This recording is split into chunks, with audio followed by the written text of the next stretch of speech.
অপরা एकादशी व्रतों कथा।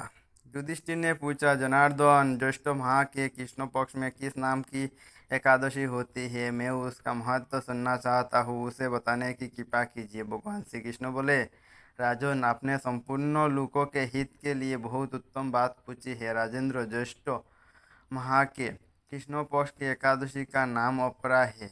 ये बहुत पुण्य प्रदान करने वाले और बड़े बड़े पातकों का नाश करने वाली है।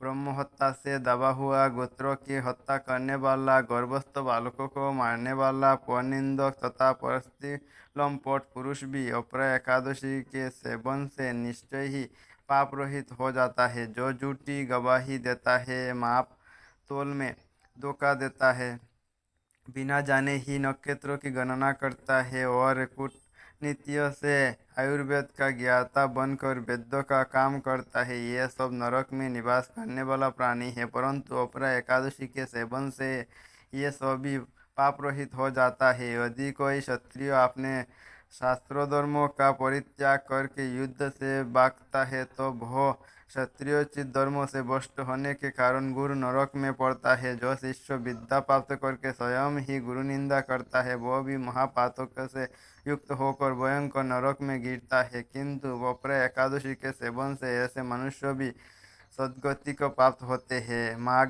में जब सूर्य मकर राशि पर स्थित हो, उस समय प्रयाग में स्नान करने वाला मनुष्य को जो पुण्य होता है, काशी में शिवरात्रि का व्रत करने से जो पुण्य प्राप्त होता है, गया में पिंडदान करने, पितरों को तृप्ति प्रदान करने वाले पुरुष जिस पुण्य का भागी होता है, बृहस्पति के सिंह राशि पर स्थित होने पर गोदावरी में स्नान करने वाले मानव जिस फल को प्राप्त करता है, बद्रिकाश्रम की यात्रा के समय भगवान केदार के दर्शन से तथा बद्री तीर्थों के सेवन से जो पुण्य फल उपलब्ध होता है, तथा सूर्यग्रहण के समय कुरुक्षेत्र में दक्षिणा सहित यज्ञ करने, हाथी घोड़ा और सैन्य दान करने से जिस फल की प्राप्ति होते है, अपरा एकादशी के सेवन से भी मनुष्य वैसे ही फल प्राप्त करता है। अपरा को उपवास करके भगवान वामन की पूजा करने से मनुष्य सब पाप से मुक्त हो शिव विष्णुलोक में प्रतिष्ठित होता है। इसका पढ़ने और सुनने से सहस्रों गोदान का फल मिलता है।